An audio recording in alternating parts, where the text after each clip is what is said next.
Sorry for the long hiatus. My Windows Movie Maker said knock knock, I said who's there, and it said nothing, which I think means it's broken. So this vid's going up right away, all the partner crap can wait. This is for you, because I am finally willing to admit that I love doing these videos. I think they're a lot of fun. And yeah, it's nerdy, I know that. I'm 20 years old, and look, I'm in front of the world playing with toys. Awesome toys. And I just pretty much ignore the hate mail, because it's like, you thinking I'm 12. And like, dude, I'm sorry you're 12. I was 12 at 1.2, but it's not my fault. You'll grow out of it. And I got a bunch of big announcements coming up, at least one of which will be at the end of this video. I pretty much make these on the spot. So let's do this. FAQs from all of yous, the trilogy.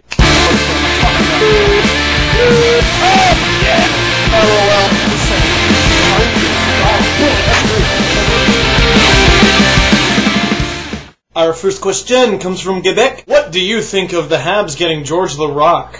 It makes a lot of sense, because if you go by what we saw in the regular season, the Eastern Final should have been Montreal and Pittsburgh, with Montreal giving Pittsburgh a heck of a run. What ended up happening is the Flyers just squashed Montreal. So what do you do when you're lacking toughness? Go out and get the toughest son of a gun out there. George Laraque took down Derek Boogaard, who's pretty much a rhino on skates, like Chuck Norris on ice. And if Laraque can instill more of a team concept of toughness in the Canadiens, look out.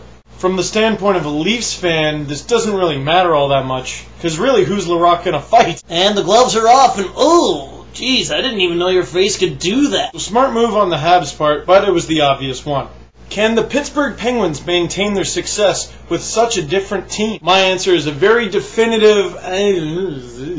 They're in a strong division, and as much as I disapprove of Steve Downey, the Philadelphia Flyers are a fantastic hockey team. They got to the third round, and a lot of people forget Kima Timonen was injured for that series against Pittsburgh, and Gagne wasn't even there. Just imagine what would happen if they just took away 40 goals from your team's scoring. Well, that's what happened when they lost Gagne. Shatan was a pretty good pickup for the Penguins, but I do think they lost a lot of grit, which they will sorely miss. Marc-Andre Fleury looks like he's finally become an upper echelon goaltender, and of course any team with Evgeny Malkin and Sidney Crosby is going to do well. They're going to be without Ryan Whitney for a little while because of surgery, and this whole Daryl Sador situation is just up in the air, so we'll have to see what the Penguins look like, but I gotta say, don't like this team as much as I did with the one last year.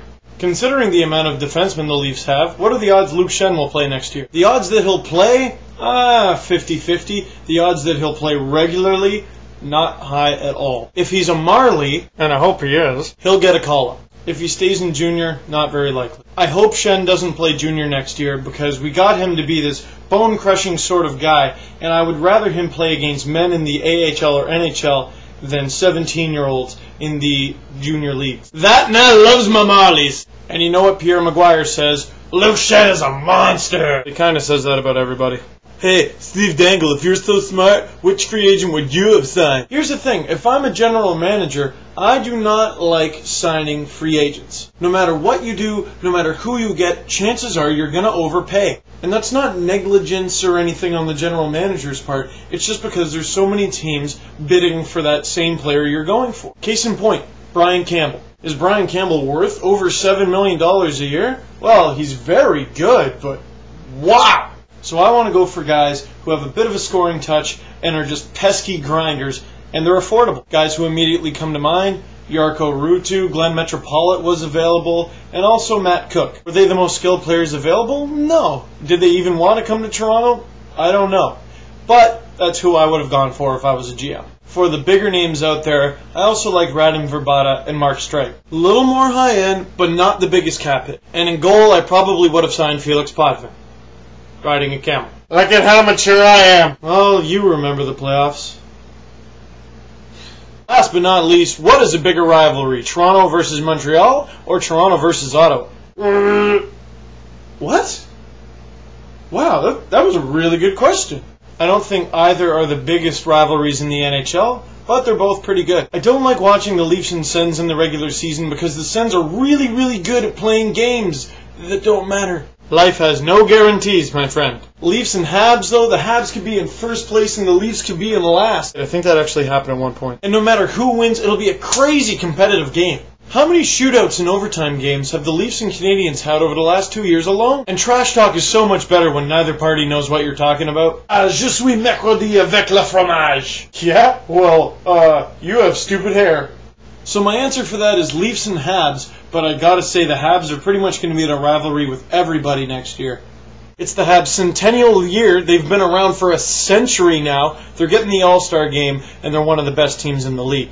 If Hollywood was writing this script, the Cup would go to the Blue, Blanc et Rouge next year. As for the Jekyll and Hyde Sens, who knows? Boba got mad skills! As for the big announcement, go check out my favorites because there is a Wii Show promo. Those of you who don't quite remember, I'm going to be part of a TV show that I'm doing with a bunch of friends for Rogers Cable. We have a massive budget of nothing, but watch it anyway. I'm also going to try to upload a couple outtakes from the filming we've done to the Facebook group. It's called Steve Dangle is the Man. I did not call it that, nor do I claim to be the man.